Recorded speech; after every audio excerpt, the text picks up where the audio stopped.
Welcome to Home Buyer Talk Radio with Mark and Gasper. Coming up on the show today, we're going to talk about some of the top reasons home contracts fail and how you can reduce the chance of losing your deal. We're also going to talk about some of the benefits of using a real estate team over just a single agent. And we're going to give some tips on how realtors can build and maintain top-of-mind brand awareness on social media, which is getting harder and harder these days.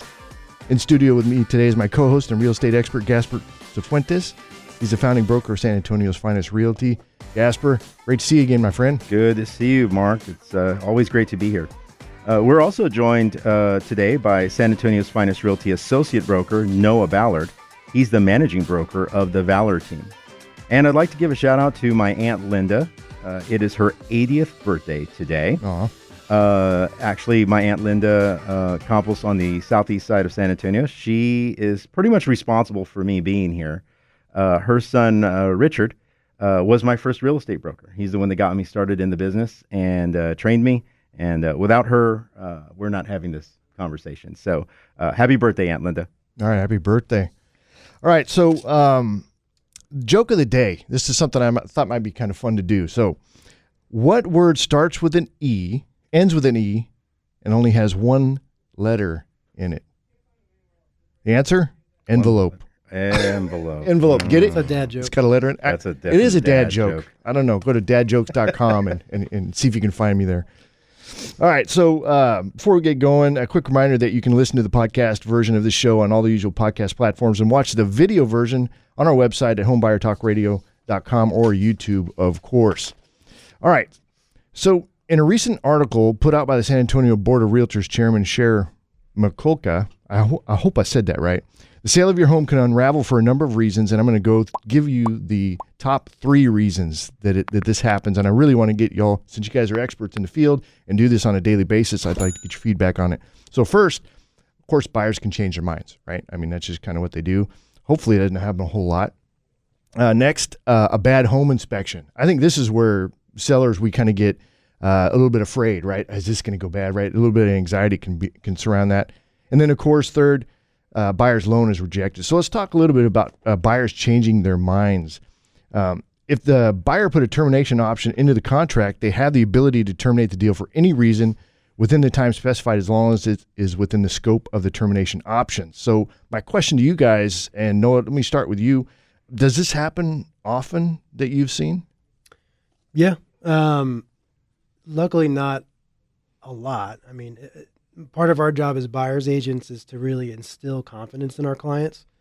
I have had it a few times where people just wake up and they, whether they had a dream and they're like, the dream freaked them out. They don't want the house anymore. They scrolled on realtor.com and found something else they wanted. So just plain cold feet. It does happen. I'd say in this market though, it's a lot less than it used to be because there's a lot less to choose from. So buyers, they feel like there's a little bit more, once they got the house because there's not much left to find. And so they don't want to give it up.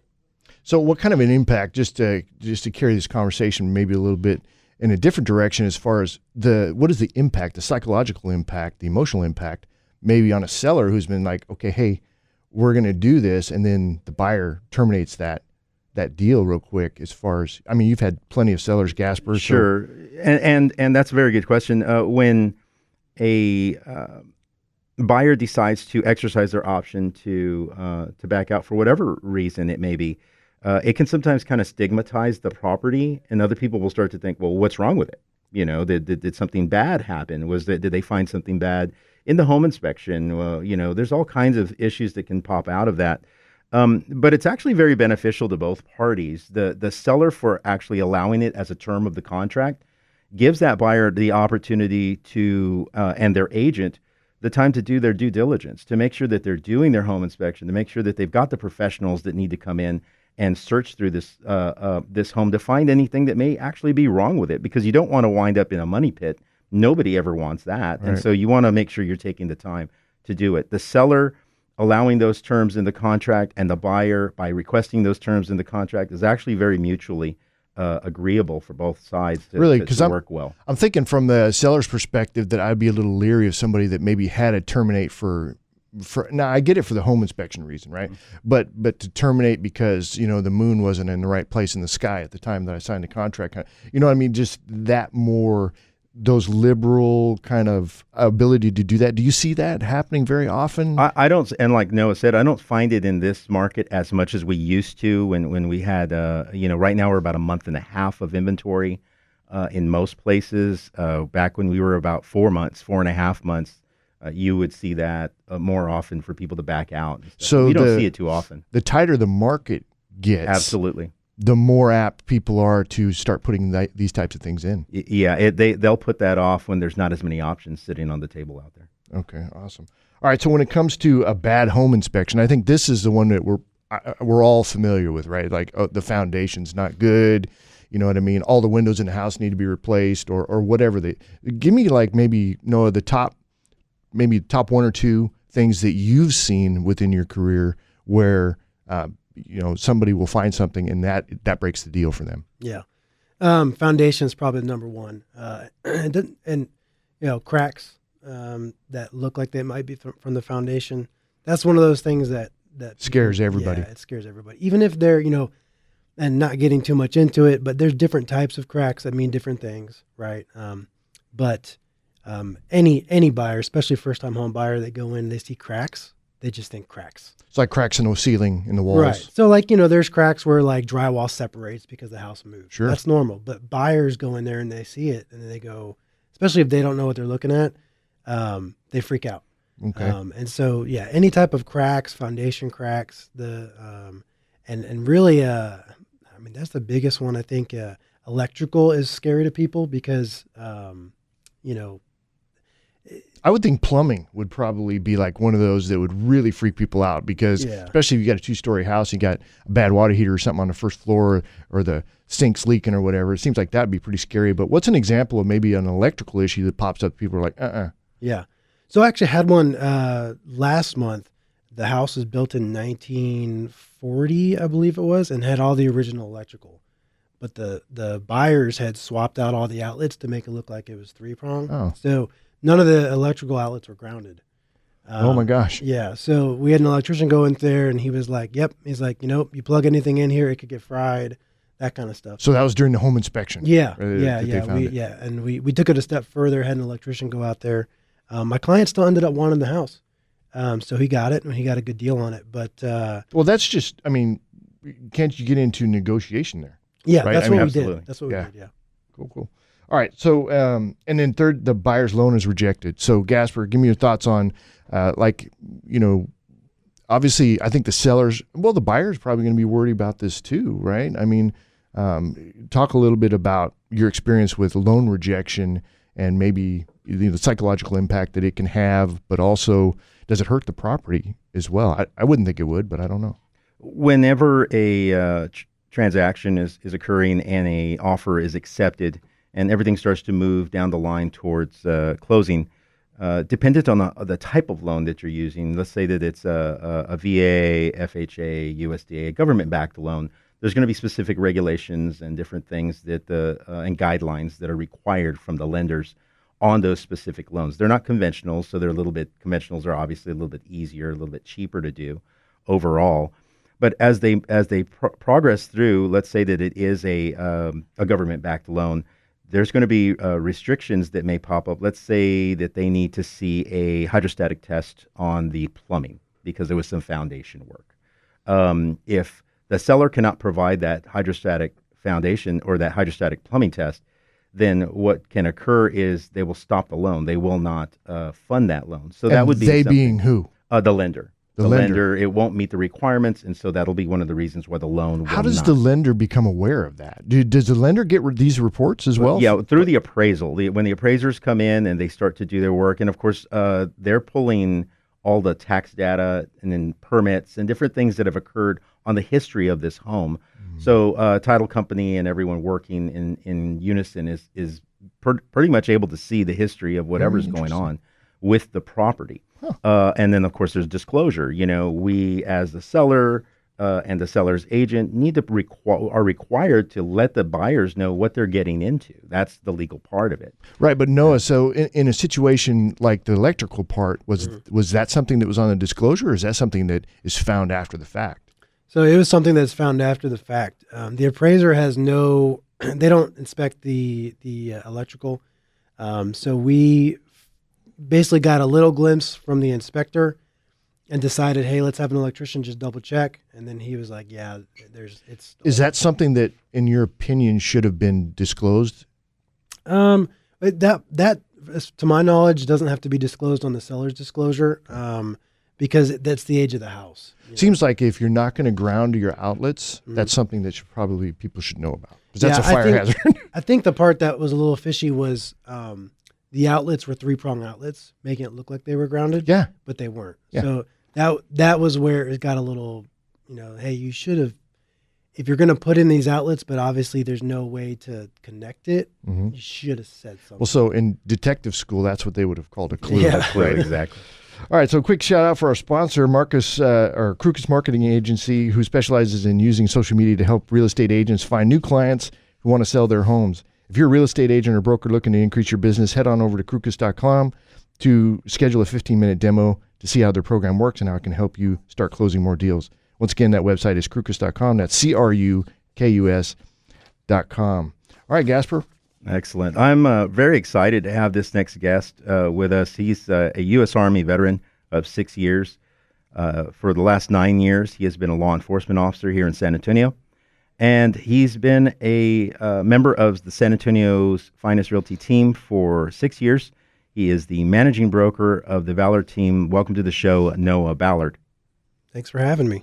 Thanks, buddy. Hey, I want to go over something real quick. We had a discussion I guess it was maybe a couple of months ago, of how you actually got involved in the real estate business. And I know, we're not going to name any names or any of these people are great, but it was interesting to me that what actually motivated you to get into that. So could you go over that real briefly? Yeah, without naming any names. The real, bottom line of it is that I felt like I didn't have a very good experience in real estate with my first interaction when I was buying my first house. And I realized that A, I could do it better. And B, people were still getting paid at the level that I was getting treated at. So I was like, wow, if people are still getting paid to do this, and I know I could do it much better, how much better could it be? And then also, my thought process was, there's other people that are getting treated like this. I want to fix that. And that's kind of like all entrepreneurs have a issue that they want to fix. And that was my issue. And so that's how I got started. Absolutely. And, bringing you in, I remember you calling me that day and saying, hey, I'm going to take my classes. I'm going to get started. And we got you in, got you trained. And what I really loved and why I really wanted to bring you on the show was because you are a great example of someone that saw the vision, captured it for yourself, and turned it into your own thing. And you are at the pinnacle of what a associate broker with this company can be. And so let's go over a couple of questions because you run the Valor team. Yes. And as the managing broker, you have the luxury of moving it and shaping it and taking it where you want to go with it because it is your team. You manage it. So we're going to talk about some of the things that make it different between maybe running a real estate team versus kind of doing it solo, because you did it solo for a while, just like I did. Yeah. Some of the steps that you took to building a team or a group. And we're going to talk about can they provide higher level service? That's something I think our listeners really want to know. And what kind of things are involved in the management of a team? What should someone that's out there looking to build their own team consider when they start to do it? And why wouldn't someone want to build a team?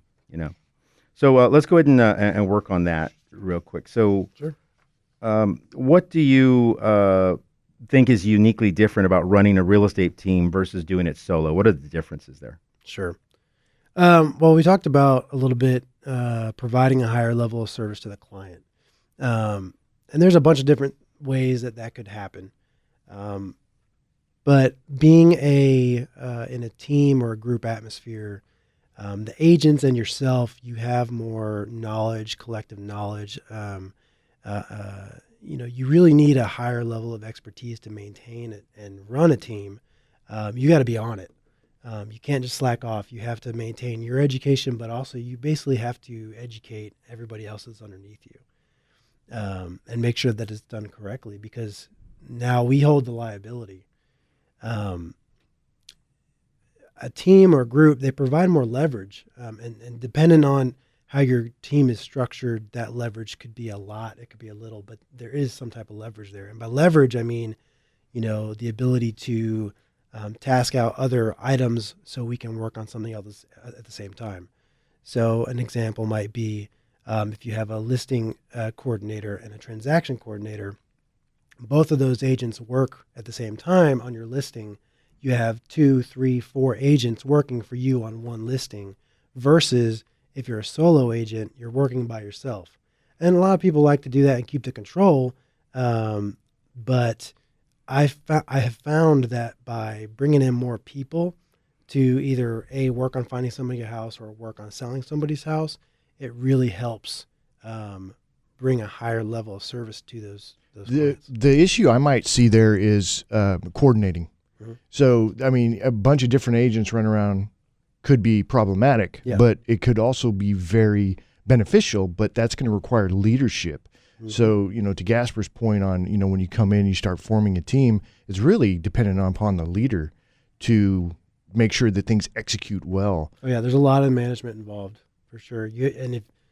That's one of the biggest learning curves, I think, about running a team, is learning how to manage correctly.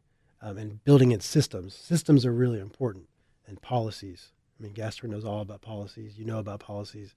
You really need to set those in stone. That way you can fall back onto it easily. And people, well, what do we do if this happens? It says it right here. That kind of thing. And that seems, the wealth of knowledge by operating in a team is huge. I'm hearing this pretty often about, there's questions that come up all the time that people don't necessarily know the answers to. And if you have a single agent who is kind of a solo operator and they don't have access to that knowledge, what happens when they come across something they don't know? Yeah, they wing it. Yeah. That's the right answer. They wind up winging it. Wing it. Yeah, and that's scary. Yeah. So when you built your team, what were the steps that you took, putting your team together? So, in Texas, at least, there's really no prerequisite to start your own team. You can have a team of one person. You can start it depending on which brokerage you go to. Ours is different, and I like that. The first thing is putting in dues, learning, experience. And by dues, you mean paying your dues, putting in the work. Yeah, and the time and the effort to figure out the market, the real estate, because I could start a team for, radio casting, and I don't know much about it. I could start a team for anywhere else, but if I have no experience in it, it's not gonna happen. It's not gonna work. So that was the first thing, a couple years of experience, learning the market, learning transactions, that kind of stuff. Going through a lot of crazy transactions. So I had a lot of experiences. So now, I have agents come to me, oh my gosh, this is the craziest thing I've ever seen. And I was like, well, that's happened before. This is what's going to happen, or this is the answer,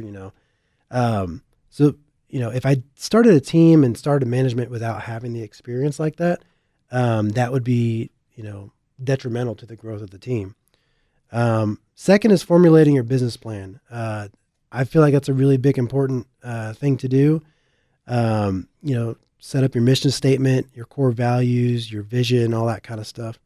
And to give you an example, the Valor team's mission statement is to enrich your life and leave a lasting impact on your legacy.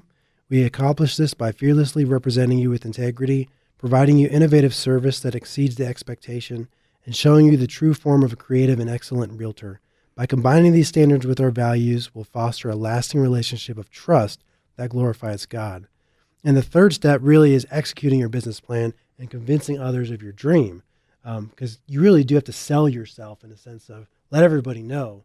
And I think if you have a solid business plan and solid core values, your business will grow, because that's what I've seen with the Valor team. Right. The ability to inspire those around you and lead them in a way that's going to accomplish the goals, whatever it is that they're on board for in the first place. Huge. And Gasper's huge at that. He has, that's like his, I don't even know what the word is, but he can inspire people very easily. I mean, he walks into a room, you start getting inspired, and you're like, whoa. Thank you. Yeah. So is that sucking up to the boss? That's not sucking up to the boss. Is that what's happening here? No, but it is true. I mean, you know him, you talk to him, and so I've kind of learned that, and being a police officer, I have 9 years on. That's kind of like a skill I've learned, is you learn from other people that have done it and have experience. So I'm learning from everybody, and that's an important skill. Awesome. Let's take a quick break for a promo. Folks, the real estate buying and selling season is upon us. San Antonio's Finest Realty offers a Heroes program that saves local heroes thousands at closing. So if you're a nurse, teacher, fire, EMS, law enforcement, or military, call today and ask about our 1% Advantage Plan. You can reach us at 210-509-4911. That's 210-509-4911. Or you can visit our website at www.sanantoniosfinestrealty.com. That's San Antonio's Finest Realty, homes, land, life. Now, Noah, what do you feel a team can provide? Do you think a team actually gives a higher level service to the client? Yes, definitely. Okay, why do you feel that way? Kind of like I mentioned before, is the agents, whether you are actually working as a team for somebody or you are in a team, the market exposure, let's say you have a listing, right? The market exposure of that listing is not only now being pushed by one agent, it's being pushed by all the agents in your team. On the flip side, if you have somebody that's looking for a house, you have multiple agents working, or keeping you top of their mind, working to find you a house versus one agent. So, there's plenty of examples and reasons to why, but that's a main one. I think that it's very, it provides a much higher level service. When you talk about, the benefit to the consumer is key, right? It's just like, because if it benefits the consumer, it benefits everybody, right? Everybody wins. So, as an advantage, you said marketing, right? Obviously, you're going to get a bit more marketing reach. And then we also talked about somebody, or like if there's an unknown, if there's a question out there, the team can come together and execute well there. And then what was the other one? I'm not sure. So it was like, so we got marketing, we got questions that come up, but yeah, there was another reason. I think you said about sellers. So, maybe bringing in more seller leads, these kinds of things. And having more market exposure for the house. Yeah. All right, awesome. So that's all basically around the management, but there's other aspects to management too as well. So someone that's looking at maybe wanting to create a team for themselves, what are some of the things they got to look forward to when it comes to management? Look forward to. So one of the biggest things that I didn't realize when I first started was training and education. Training and education. Training and education limits liability, and also makes your team better. And you have to really align your agents, with your goals and how you do your business. The only way you can do that is by proper training and education. There's a lot of accounting involved. I hate accounting. Still hate it. Probably hate it more now, but it's necessary. One thing that I didn't realize, that you form a bond with your agents, and you end up providing them personal advice, or just having personal conversations, personal counseling, which that was kind of it's the father effect. Yeah, I wasn't it expecting comes into that. Yeah. You got to get really good at event planning and finding advertising opportunities for your team. I'm not an event type person, but you definitely have to add that to your skill set. That's awesome. Well, tell us, Noah, how can people get a hold of you? Yeah, so my website is www.alamo-homes.com, and my phone number is 210-845-6287. You guys can call me. You can text me, and my Instagram handle is Alamo Homes SA, and I'm also on Facebook. Awesome. Thank you so much. A quick promo. If you're an agent or a broker looking for sponsorship or building a real estate team of your own, visit our recruiting page at www.safr.team. There you will find more info about San Antonio's Finest Realty and an online application to get started in your new career. That's www.safr.team, San Antonio's Finest Realty, homes, land, life. All right, so I know we're running close on time, but I'm going to go over a couple of things. So we've been talking about realtors and teamwork, and it's really trying to stay top of mind for a reason, right? If you have a good team, then agents are going to want to join your team. If you have a good team, you're providing good service, then people are going to want to join your service. But there's also a social media marketing aspect to it, letting people know that you're successful, that you're good at what you do, and staying top of mind for them to come and hire you or join your team. Super important. So staying top of mind is important for people in sales who are trying to grow their personal brand. Personal branding, would you guys agree, is important when it comes to real estate, right? Absolutely. Personal brand is huge.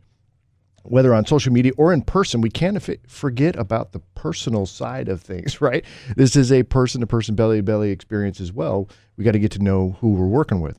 My business, Krukus Marketing Agency, was founded to help people in the real estate profession accomplish this in a meaningful way that produces long-term gain, because personal branding is a long-term endeavor, okay? Whether we like it or not, how you build your personal brand is going to stick with us for a very long time because it's our personal brand and it's tied to our identity, right? If we're posting our pictures there and we're posting content, obviously we don't want controversial content. We don't want negative content. We want positive, uplifting stuff.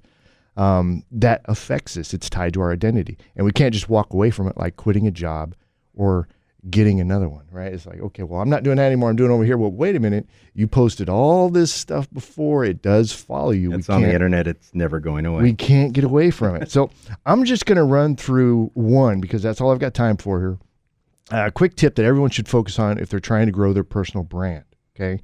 So increasing your reach, social media networking. Find ways to connect with people who have a large following that you want to get in front of. So this is leveraging other people's circles in order to provide benefit, provide service, if it makes sense, right? And you don't want to be, a gargoyle or something that's out there to try and take from people, but you want to add to it, okay? But don't be afraid to think big. I'm just going to use this radio show as an example. So it was my intention to get in front of people in the real estate profession. So I started a radio show because I have skill and it's in my wheelhouse, right? And now it's created massive exposure for me because people are sharing my videos, things are going on. I'm there. It's my personal brand is being shared in a lot of different ways.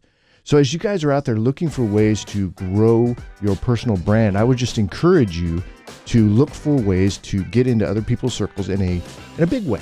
Let's not be afraid to go big. All right, and then I got to wrap up the show.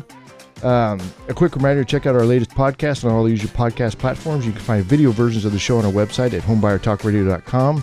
That's going to be it for us. Have a great week. We'll see you on the next one. Awesome. Thanks, Mark. Yeah, thank you very much.